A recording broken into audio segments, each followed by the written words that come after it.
up? What's up? What's going on, everybody? What's going on? Yo, it's your boy Troy.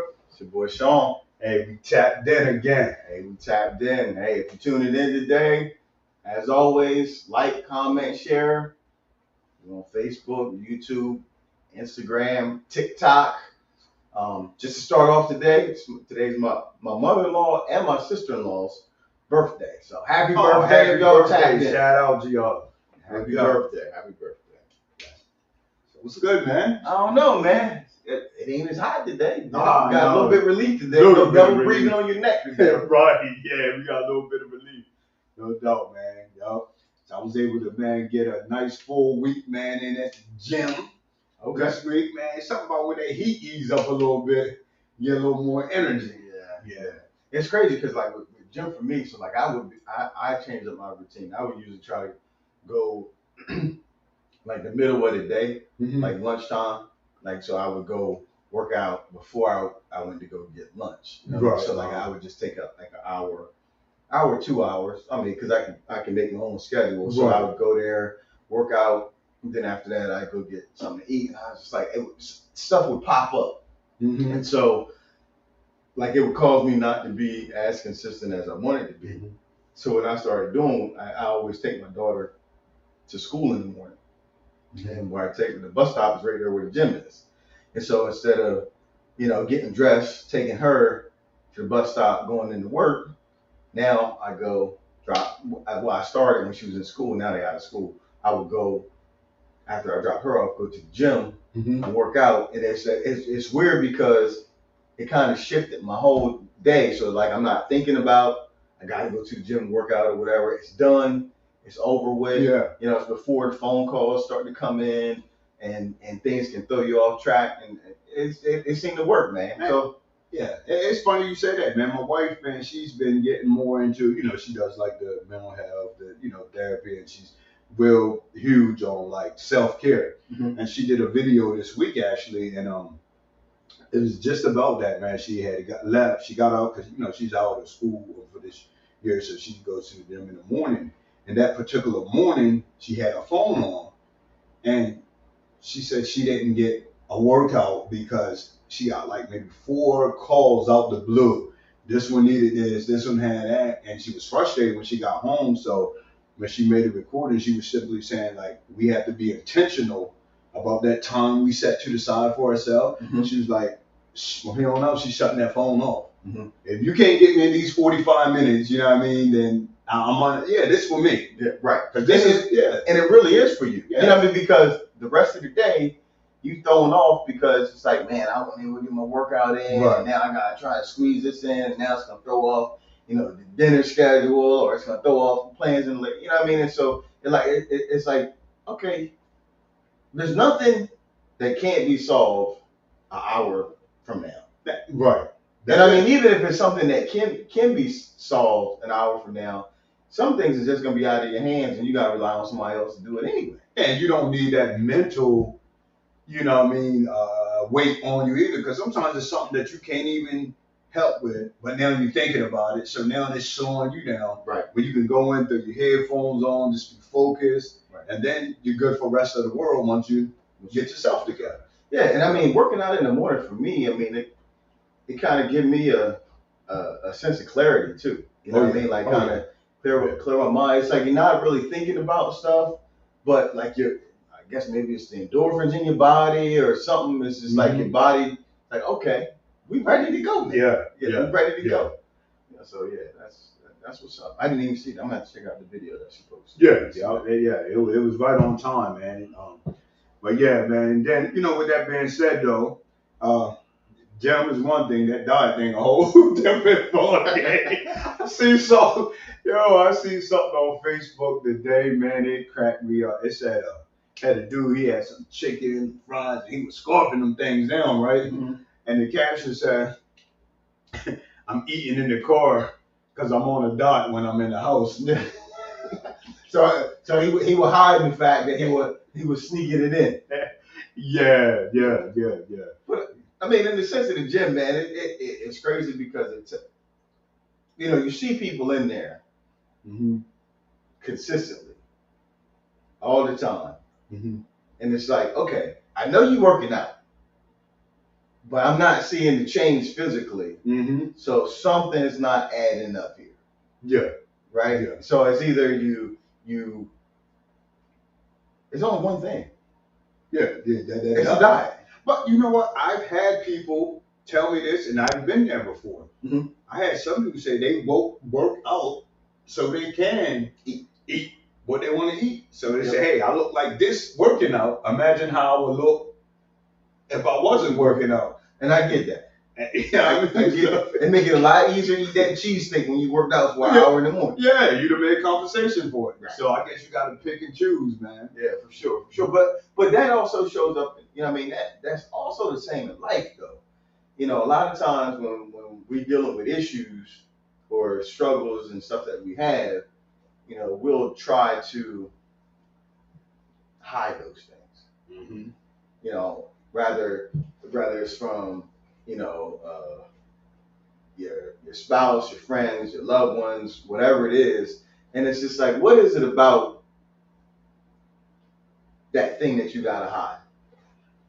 Why do you think people feel the need to do that if it's not something that they not ashamed of or feel like they shouldn't be doing? Because certain things people equate to signs of weakness. Mm-hmm. And you know, we live in a judgmental society, mm-hmm. and if you show the wrong things to the wrong people, and it's different too, because it's some things that I'm attached to that I might not show this person over here, and it's not a secret. It's just it's not their business. Right. But when it becomes to a point where you're actually hiding something, I think that something has you. You know, and you can, whether you want to be honest about it or not, it does. Because if you got to keep it top secret, especially from your family and your friends, mm-hmm. then it has you. Mm-hmm. So I'm a strong believer in you know, examine yourself. They say, let every man examine himself. So I've been pretty good about that over my years, man. If something's going on with me and I feel like I'm tipping out to do it, or I got to hide it, or it's time, okay, you might need to change some things because anything's hidden. I mean, we believe in, you know, the devil. Right. Yeah, for sure. And I mean, that can show up, you know, because a lot of people think of it in terms of big things. So like, as you were speaking, I'm thinking, okay, well, how can that show up in your life? Oh, well, it could show up in your diet, right? It could show up in, you know, like the bigger thing would be cheating. Yeah. Like, obviously, you trying to hide that. Mm-hmm. But other things that it can show up is, you know, maybe you don't want people to know you smoke cigarettes. Yeah. Yeah. Uh-huh. Maybe you don't want people to know you smoke weed. Yeah. Maybe you want people to know you drink. Yes. You know what I mean? So like so you hide those things, which is crazy because, you know, as we talk about it, I mean, we believers, you know, we follow after Christ, and you know, it's just like, okay, when you think about it, we're talking about hiding something. Right. And then when you go to the beginning, when Eve bit the apple, what's the first thing that she did? She hid. So that means you're aware. That means you know right. that thing is wrong. Right. You see what I'm saying? Yeah, because at the time, before she bit the apple, she didn't know. It was innocent. It was innocent. She didn't know right. You know what I mean? All she knew was to do right. Uh-huh. Right? After that, she knows the difference between right and wrong. Mm-hmm. And so now all of a sudden, even something as innocent in that particular setting was being naked. Mm-hmm. It's like, oh, I need to hide. You know what I mean? I need to hide. I should be covering up. You know, innocence is gone. Yeah. Now it's like, okay, I feel guilty about this thing that I'm presenting or this state that I'm in, so I gotta hide. Right? And so it kind of shows up in our life in those areas that we try to hide. And I mean, and it's crazy because you can do big things and you can do small things. You can say, oh, I'm on a diet. Okay, great. You're on a diet, you're eating good, healthy all the time, but you might binge eat on Snickers. Right. Right? And you hide that from everybody. Like, oh, I'm dying. But like twice, you know what I mean, once or twice a day, you might eat like 2 Snickers. Yeah. You know what I mean? Eat salads all day, and like, man, I don't know why I'm not losing weight. I'm working out. Yeah. And everybody's trying to help you figure out the problem. Right. And the whole time, you order the Snickers. You order Snickers. You putting 1,000 calories in your body twice a day, and then trying to compensate with working out and eating salads. It's like you got to line up, and again, you got to be honest with yourself. You have to, and you said a key thing too earlier, man. How a lot of these issues or things that we feel we need to hide, they do start off or can start off as innocent things. Right. When you take somebody who gambles and they, it grows into an addiction. That thing could have started at a family barbecue playing what's the dice game? Crack. No, the dice game. It's a fun game that everybody like to play. Left, right, center. Left, right, center. Okay. Say you had a family game, you playing left, right, center, you win. Mm-hmm. You say, oh, I'm pretty good at this. You go home, a couple of days later, somebody else got a little game going on. You say, oh man, I'm gonna hop in this game. It's all innocent right now. You're not even paying attention. And now all of a sudden you keep bumping, you get confident, like, oh, I'm good at this. So now a dice game. Let me hop in. You lick them for a little bit. Man, next thing you know, you gambling your whole paycheck, man. And you look back and say, how did I get here? Yeah, it's little steps. Little steps, man. But if you would have been honest with yourself and you start saying, hey, I'm broke this week, I'm broke. And you got hard to tell your wife and we can't go here because you done lost some money. When you start hiding it, that's when you know it got you. Right.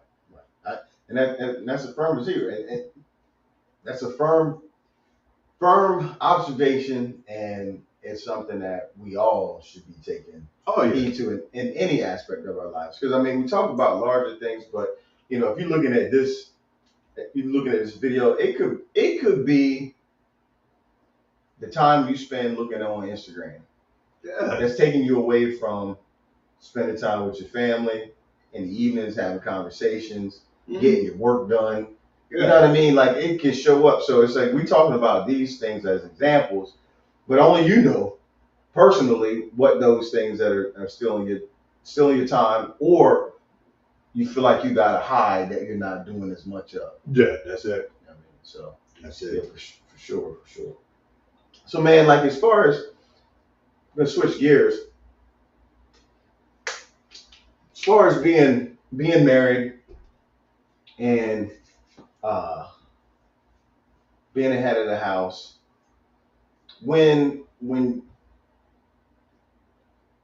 how do you feel about protecting your wife when she's not present, when family may be saying something not derogatory but maybe negative? Man, we won. And you and your spouse are one. Right. Technically, that's how it's supposed to be. So if you're talking about her, you're talking about me. Right. Even if I agree with you, even if I agree with you, and I feel like, and I think it would have to be close family, because I don't think anybody's going to feel comfortable saying anything negative to you about your wife. They shouldn't anyway. Shouldn't feel comfortable.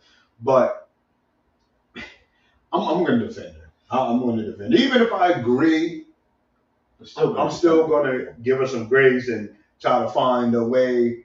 I'm going to come up off of her. Yeah. Because that's a us thing. That had nothing to do with you. Right. Uh-huh. That, how you feel, that's your opinion. Right. But you keep that opinion to yourself. And even if I feel like it's an issue within my marriage, I'm not going to let you commentate on it. Because it's not your place. But you just said something key to taking what's going on in your house to other people. Now you have a lot of people who will take that and take what's going on outside. It's almost like you giving them ammunition, or you giving them permission to speak on it. That's exactly, and in most cases when that happens, it's because you gave them access to your relationship, because you're going back and you telling family members, oh, she don't do this, she don't do that, and I mean, she get on my nerves, and this, that, and the other, and it's just like they hear you say it, so what are they gonna do? Right. Yeah. I mean, this is so because this is supposed to be the person that you're the closest to, your strongest bond in life. Yeah. If I can betray you and talk about you to somebody else who not in this fight with me together, you done gave them access. But where's that line drawn though? Because everybody needs somebody to vent to, somebody to talk to. We all have trusted advisors that we go to, whether it's your sibling, whether it's something. And it don't mean you went to them maliciously, but if it's something that's affecting you, you say, okay, I gotta have this conversation with my wife. You might want to get advice. So you might call my brother or call somebody and say, hey, man, this going on. Because I mean, we can't fight battles alone either. So where's the balance at in that? So see, that's where I disagree with you, because I don't do that. I mean, like, my relationship with my wife is my relationship with my wife, and we got to be able to figure it out together. Because what worked for you might not work for me. What you comfortable with, I might not be comfortable with. We got to be able to have an understanding and have an open dialogue and be able to talk to each other and be able to work through it. Because at the end of the day, we the only ones that, in this marriage, we the only ones that matter. That's going to be affected by the decision. That's going to be affected by the decision. Now, what can happen is, to me, in my opinion, when I start to tell people or to bring people in and say, hey, look, what are you, going through this, even if it's somebody close to you, now all of a sudden, when things shift or go a certain way, I can maybe, because this is my wife, we as a unit can move on past this. You on the outside, you might not be able to move past it. And now you have a ill feeling towards my wife. Right. And I don't. Right. Because it's something that you put out. Yeah, because this is us. We won. Right? And so now you can't separate the information that I gave you from the relationship that we have. And so therefore that begins to, I think it affects the relationship that your family members have with your spouse. See, but I look at it a little bit different, man, because you got to think about this too, man. The way we overcome is by testimonies, by the things that we're able to express and talk about. So if I got close, I'm talking about close family, close friends that I know it's a no judgment zone, and maybe they've been through something, and I say, okay, what we're going through right now resembles what they went through a while back. For me to have somebody that already has the tools, already has the information on how they overcame. Maybe we might not do it the exact same way or everything, but they have the tools to say, okay, you're going to have to be more present. You're going to have to do this. I think that could actually save a relationship by having that person that you trust, that couple that you trust, or that auntie that you trust that's going to even tell you, nah, you're looking at it wrong. But still, you have to be able to talk to somebody. I can see your outlook on it, but I personally feel like it still invites people to have too much access into your relationship. Regardless if it's a no judgment zone, it's judgment. It is. You know what I mean? There's not, once you open your mouth and you let somebody into your house, there's judgment, right? And so, right or wrong, I feel like that in itself alone gives people access into your relationship, which, I'm not saying if that's the case, and this could be a controversial take, right? Yeah. Because most people will say, okay, if you're having a problem or whatever, you take it to your pastor, right? Mm-hmm.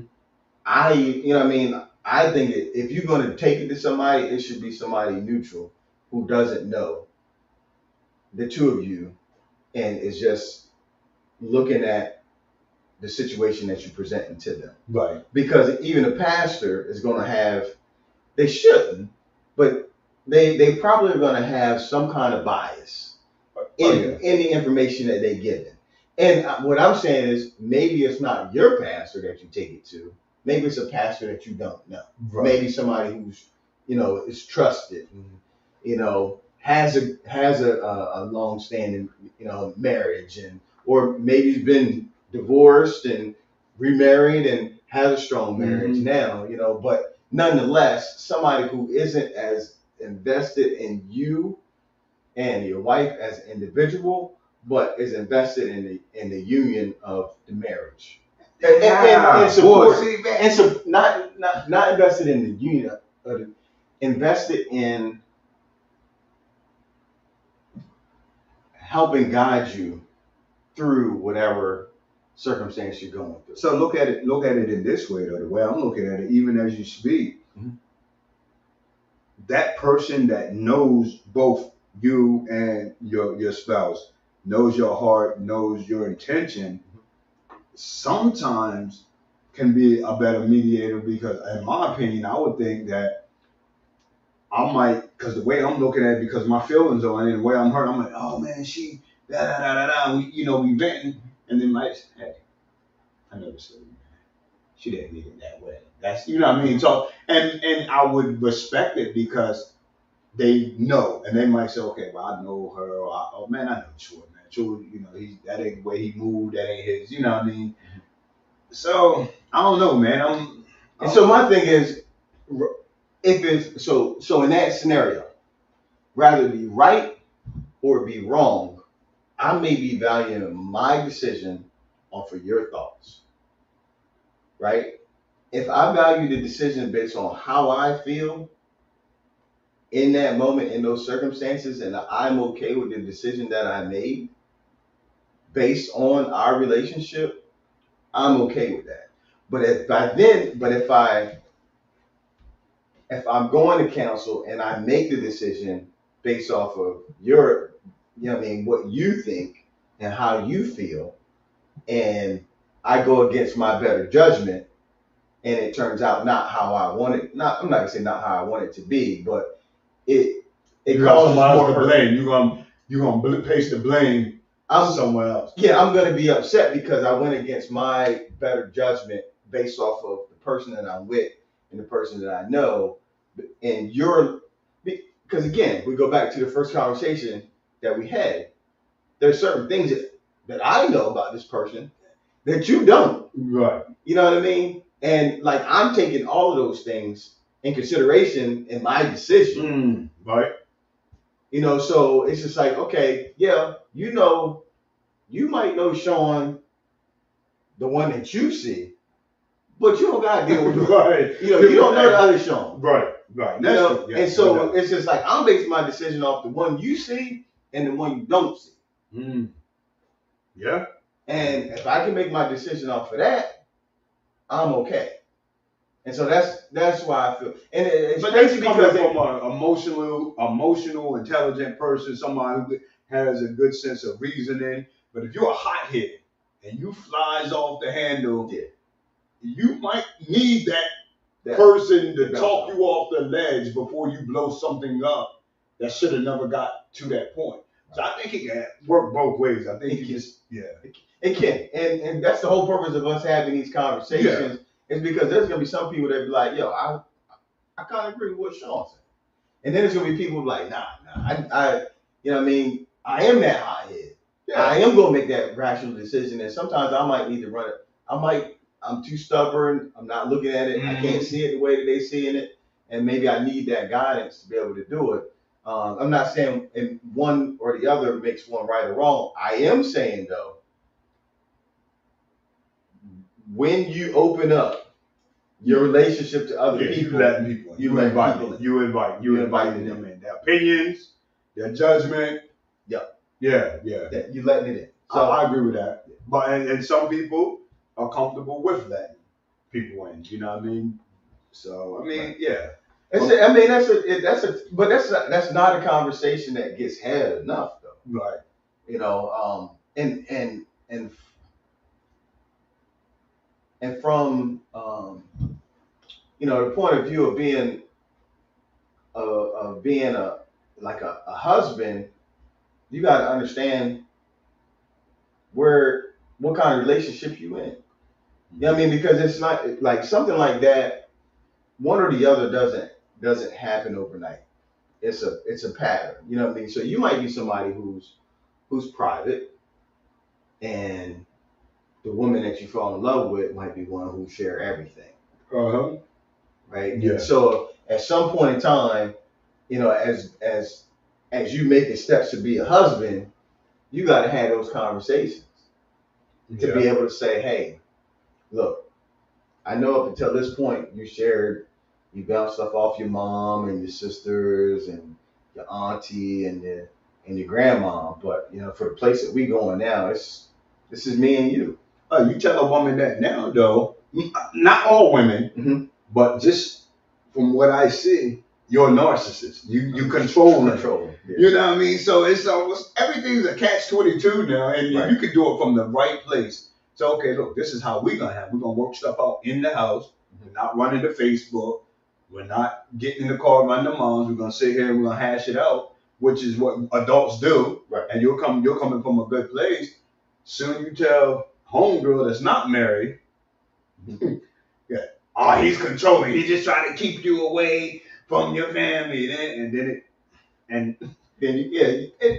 But to a woman's defense, there are some men that are not coming from a genuine place doing it. Yeah.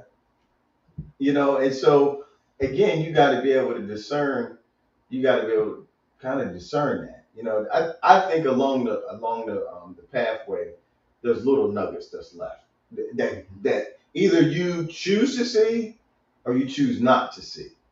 Because somebody who is saying, hey, look, I value our relationship. I value what we're trying to build. And I don't want somebody on the outside because of the negative experiences that they've had. Right. Give you advice that don't pertain to me. And then there's cases where, maybe they see signs or there's patterns that they see and it's like, I haven't seen that before. You might want to be careful. You know what I mean? And so like it's a catch 22. But as you work through it, and let's just say you do get married, in your eyes, what are some of the important things, or what does it take?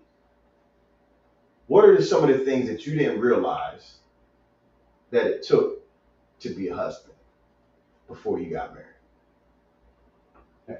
Man, I'm years and years in, and I'm still learning. But one of the main things I've learned over the years is you can't have a quick reaction as a husband, because as the head of the household, you kind of set the direction and you kind of set Wait, the tone. What do you mean the head of the household? The head of the household, man. Listen, whether we want to adhere to it or not, it's a hierarchy to everything, man. I mean, okay. And we're one, but let's say when it's all good, of course it's us. But when it all goes bad, guess who it is? It's the man. It's gonna fall on you. So with that being said, you are the head of the household. If everything falls down on you and say, look, he let his family fall, he let his family go, you know what I mean? So yeah, you're the man. So it falls on your shoulders. Yeah, so I wanted him to kind of reiterate that, because you're gonna hear a lot of things, out there on the social medias, that'll make you think a little bit different. But I think it is. I mean, I agree with you. I think it is a hierarchy, and it's not about. And that hierarchy, I think, has been what's the word I want to say?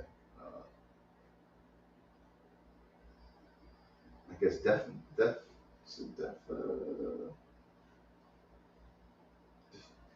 basically, there are some men who will look at it and be like, "Oh, you're supposed to do what I tell you to do." Like, no. you know what I mean? And that's not the case. No. You know what I mean? The case is, I'm going to do everything that I can to lead my family to the place To make sure we're all good, right? To the best of my ability. Yeah. Some guy, and that's the other thing is like some people's best of their ability is at a different level than somebody else's. You know, I looked on social media, saw Magic Johnson walking on that yacht. I'm like, that my best of my ability might not be there. Listen, you know, too many people in this world, and listen, we applaud Magic for man, that was awesome what he did. But just from his history, too many men can't bounce back from where he comes from. Right. So that level of leadership and devotion altogether is a whole nother thing. Right. But what I was saying earlier about being reactionary, man, like before, man, I hear something or I hear the family talking, they come to me, and right from the door, got an opinion. No, this ain't right. Man, over the years, man, they done humbled me so much, man. Now I listen.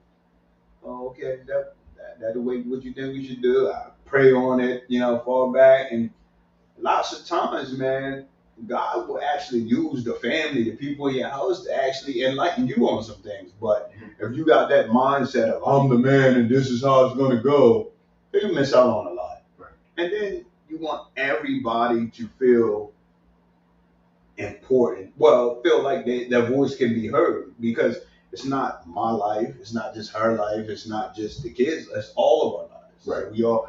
And man, I didn't had to, man, change my views on a lot of things just from being a husband. Right. And man, it's crazy because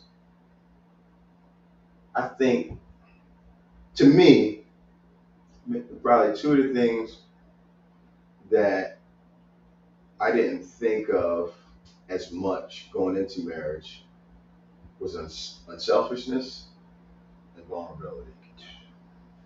That's a huge one. Yeah. So the unselfish part is knowing your dreams and your desires for your family, but also understanding that they too have dreams.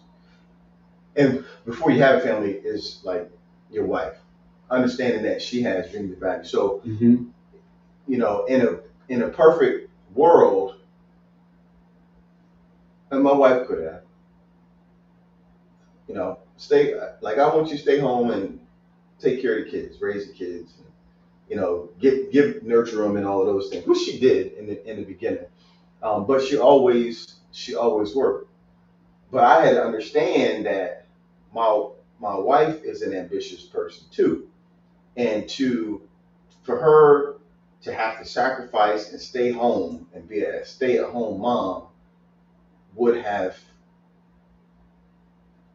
made her depressed. So it would cause some resentment. It would cause resentment, and I'm not saying it would make her depressed, but she would not be happy, right? She would be happy in the fact that she's able to spend time and stuff with the kids, but as far as what's in her to give to the world, she would not be happy. And so I had, I had to understand, like, okay, like I have to, as much as she supports me and my goals and my dreams, I have to support her in fulfilling the desires that she has in her heart as far as career and things that she wants to do in the community and and supporting her. So it was, and then as kids come along, the unselfishness part comes in of knowing that we think of them as our kids, but these are people. Right. Right. And so just because they came from me and their mom, don't mean they're going to act like me, don't mean they're going to act like her, doesn't mean they're going to have her interests or my interests. Yeah. And I've got to be unselfish enough to sit back and observe the things that they naturally, I can expose them to different things, but listen and pay attention to the things that they are important that way. Yeah. Right. But then the vulnerable side of it comes in where the stress of the day to day, just trying to provide for the family, being honest at times of how much of a burden. It's not a burden, but how heavy the lift is. Oh yeah. Sometimes. Oh yeah. And just saying, hey, I need a break. We gotta take some time off. We need to take a vacation. You know what I mean? Because I'm feeling burnt out. Or if there's something, as far as my job that's stressing me, yeah, I can't internalize that and bring that stuff home. Mm-hmm. I've got to be able to share, like, hey, this is what I'm going through right now, and and be vulnerable enough to say, look, this is frustrating, or hey, business isn't going the way that I want to right now, and have those conversations, because the worst thing that you can do is hide that.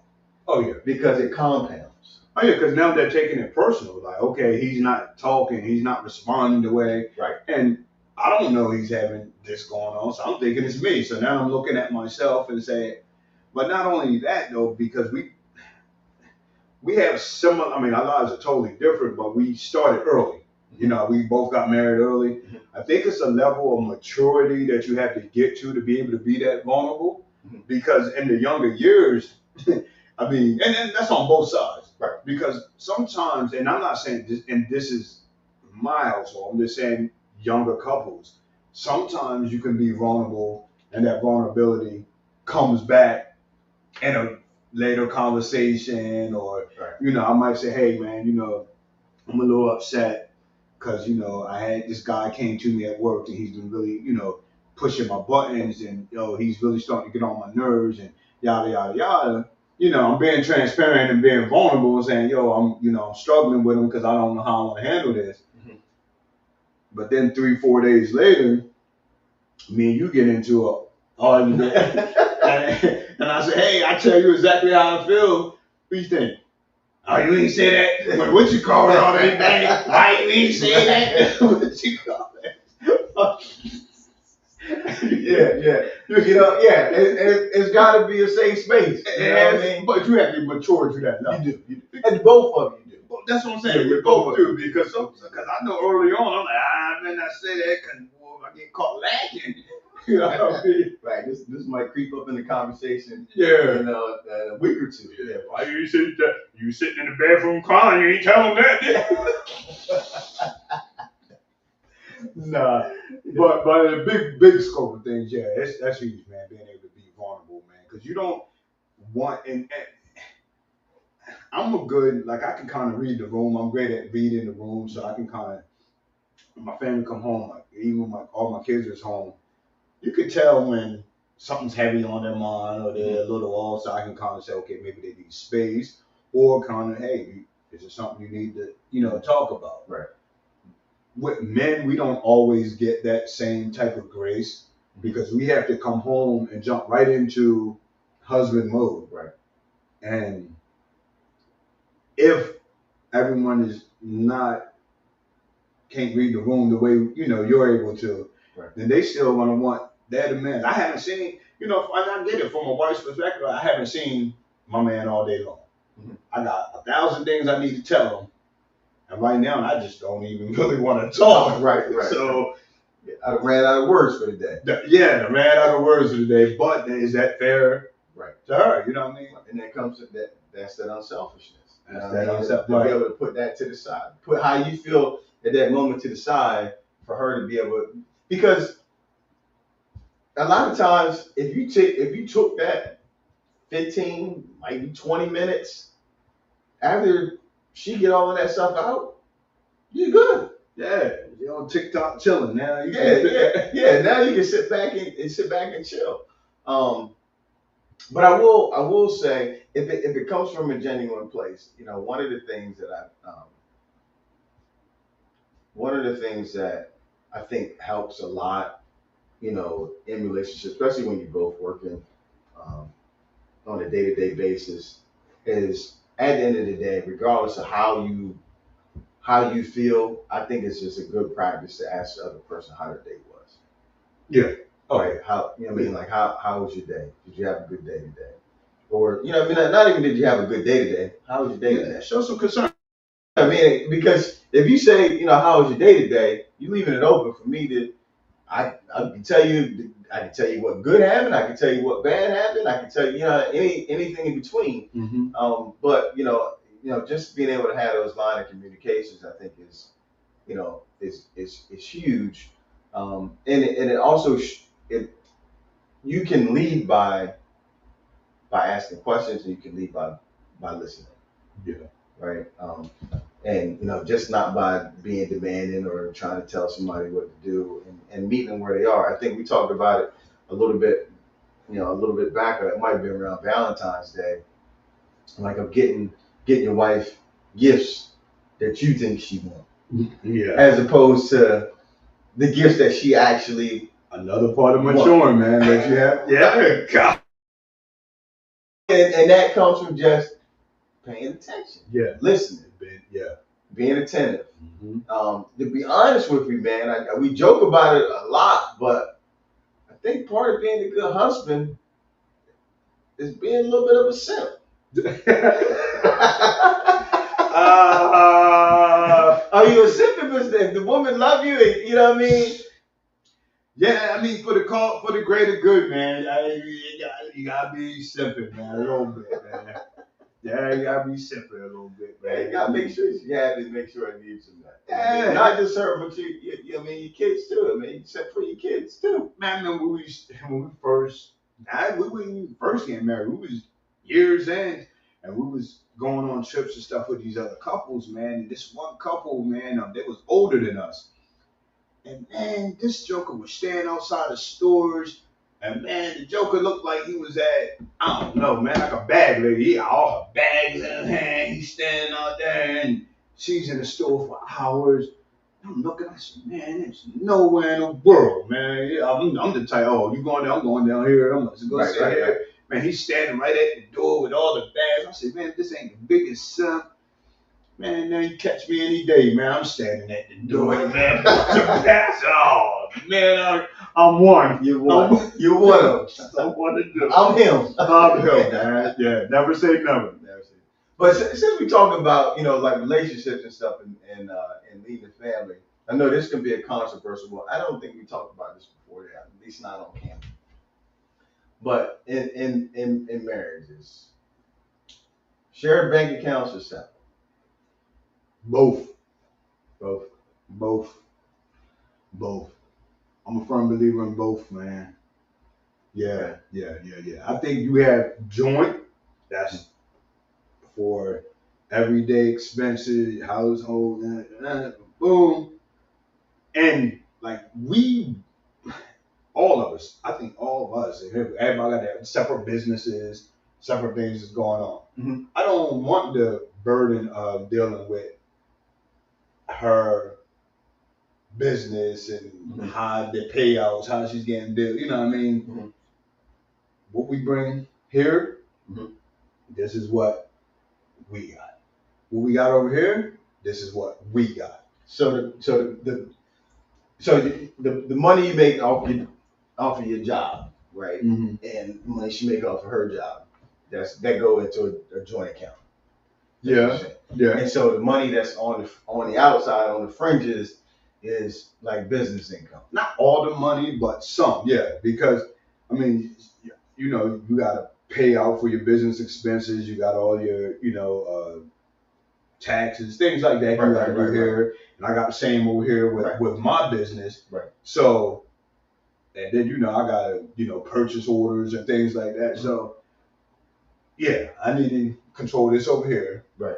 She needs to control that over there. Not saying I don't have access to the funds. Right. But you need to control that. I'm gonna control this. We're gonna have this in the middle, and it works for us. Right. And so, like, I asked the question, but it's the same for me and my wife. Like, we got joint bank accounts. Like, all my income going to that account, all her income going to that account. We pay the bills out of that account. I mean, we won. It's our money, right? You know what I mean? So, but we do have businesses, so money that come into the businesses, obviously it's got to take care of the businesses, Mm-hmm. and everybody has access to those things. But even if I didn't have any businesses, right, and it was just my general income and her general income, it would just go into one. It will go into one account, which is not. I mean, I would say probably that happens less with people that I talk to than more. We don't have money issues, and we haven't because, like I said, I'm not going to see her without. She's not going to see me without. But we got different spending habits too, to be honest. Right. You know, because there's times the kids might come to me and say, "Hey, I need X, Y, and Z." I'm like, "Hey, you work just like I work. I don't have it." Right. You know, moms. You know how moms used to back in the day. Even though mom and dad might have a joint bank account, mom still had that little money she could ball up. So without separate accounts, mm-hmm. How do you have that little tuck? It's the same thing as having that tuck money to be able to. Yeah, I mean, I think joint bank accounts. That's where all the money go in. But if you, it's nothing wrong with having a couple $100. You know, how you gonna get it? How you gonna get it if you got on this joint account and I got to answer to you? Well, I got this extra. It's our money. You don't got to answer to me. Like, I mean, to me, that's how it is. It's like the money's in there. I trust you enough. If you're taking it out, you're taking it out for a reason. You know what I mean? I don't need to know what it's coming out for. You know, just the same way as if I take money out, I'm like, oh, I got it. Like, no, I don't. We both know how much is in there. We know what the bills are. You know, we know what needs to get paid. You know, we know insurance and stuff got to come out of there. It's like, okay, well, all right, we got some discretionary funds. Okay, we good. Yeah. But so much come out every 2 weeks, go into savings account, all that kind of stuff, mm-hmm. brokerage account, and it's like, okay, well, we got this, we had this here, but I think it's more about just the transparency of it, mm-hmm. to me, and it's easier for us to work together. You know what I mean? Because we see what we got. Yeah. You know what I mean? It's not like, oh, what you got over there? What you got over there? It's like, no, what do we have? What do we have? Mm-hmm. Because it's the success or the failure is the both of them. It's both of them. You know what I mean? It doesn't matter, if it's me or if it's you, and if it's getting tight, it's like, okay, we both need to know. That something's wrong. You know what I mean? Something's wrong. Mm-hmm. It kind of goes back to first conversation. You know what I mean? If the money's there, it's something you can't. You see the money coming in, you see the money going out. Do we have a problem somewhere? Yes or no? You know what I mean? Yeah. It makes accountability. It does keep some sort of accountability, definitely, man. But I think I want to preface it by saying, like, these conversations that we have. Well, we did have joint bank accounts from the very beginning, but it might take a while for somebody who's listening to this to get to that point where the trust is built up, because you might be married to somebody who has terrible spending habits. It's like, no, I gotta make sure the bills is paid. Right. And so, maybe it's, hey, you put so much over in this account, it's gonna take care of all of the bills. I'll manage that. Whatever you got left, you can go ahead and spend and ball out. But just know, in order for us to be able to get to this next phase or this next step to be able to buy a house, we gotta start saving. Yeah. We got to make sacrifices in order to make these type. In order to get to where we want to go as a unit. I do think, and you said a key word, unit. I think it has to be unison in finances. I think you have to have, agreement in the direction you want to go. But I don't know, man. I just feel like we're in an age now where you can't be independent within a relationship, but at the same time, man, you want to have some freedoms, you know what I mean? And I feel like if my wife wanted to surprise me and wanted to do something big for me, I'm always like, nah, don't do that. Don't do that. So she didn't have nowhere to pull funds from, and I got to say, man, what are you doing? Nah, that's too much. Don't do that for me, because that's how I feel. I'm always like, nah. Right. And sometimes she'll do something and be proud that she done it. Right. I didn't see it coming because it didn't come from the joint bank account. And so, same thing on my side. So. Right. Yeah, and I mean, I understand that. I understand that. Yeah. So again, just giving you points of view to be able to look at it and figure out what works for you, but also to give you a different voice, from what you might be hearing out there. Oh yeah. Yeah, for sure. Yeah, because I mean, you shouldn't be. I don't think you got no reason being married if you got that Biggie mindset, man. Don't see my ones, don't see my. You see my gun? What he say? He said, don't see my ones, won't see my guns, or something like that. But yeah, basically like, oh, don't mess with this over here. Yeah, this is mine. You got, like you said, the biggest word I think I take away from tonight is transparency, man. That's with everything we talk about. It has to be a level of transparency when you're gonna be, committed in a relationship. For sure. So, man, wow, that was a lot. It's a lot to unpack. Good stuff, though. But man, what's going on in the wonderful world of real estate, man? I did have a question, man. Scams, real estate scams, man. What you think about that, man? Man, it's crazy because you think back maybe 2-3 years ago and on social media, everybody was a real estate guru. I mean, everybody was making money, and you don't see as much of it right now. And what happened is the market, real estate, was accelerating so fast that everybody thought they had it figured out and knew how to make money. The one thing that I will say, so like as far as scams, the easiest way to spot one is somebody telling you it can happen in a short amount of time. Right? Right. Almost in anything you do, it takes time. Okay. You got to learn it. You got to put the time in. You got to put the effort in. You got to understand it before you can properly execute on it. Okay. Right. So even if you working, because like a lot of those people were selling programs and buy this program and right. This will teach you how to do X, Y, Z. It's like trust but verify. Maybe. But how do you verify that? I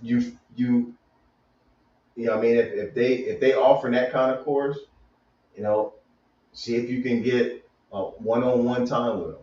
See if they can walk you through one of their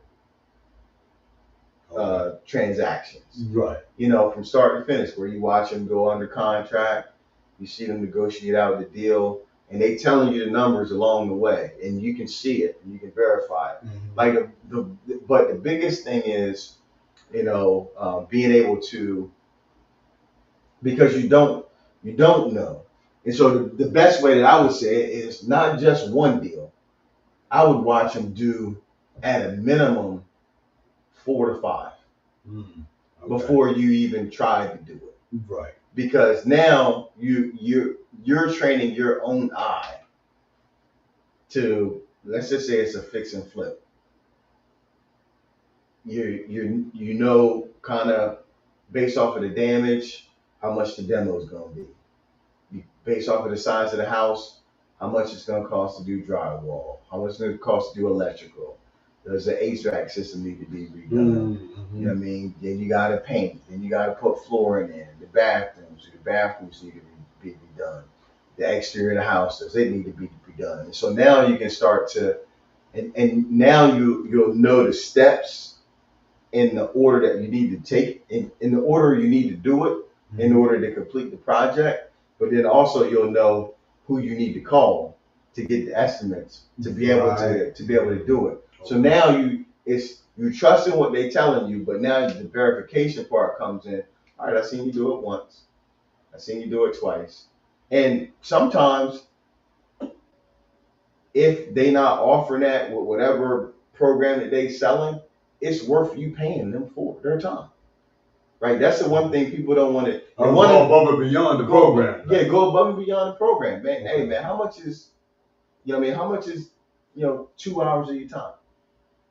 I'll come to you, on a day that you walking through with contractors, I'm gonna pay you for your time. I just want you to walk me through the process. Tell me what you think, what you see, why you chose to redo this bathroom, but the other house that you just did, you didn't do that bathroom all the way, right? And you ask those questions. That's the one thing that we don't spend enough time doing is the research and the knowledge building. You know, we hear about the profits and the returns, and we think we know what we're doing, but we don't know, right? And so you jump out there, and the worst, and unfortunately, 9 times out of 10, we don't come from a background where you can afford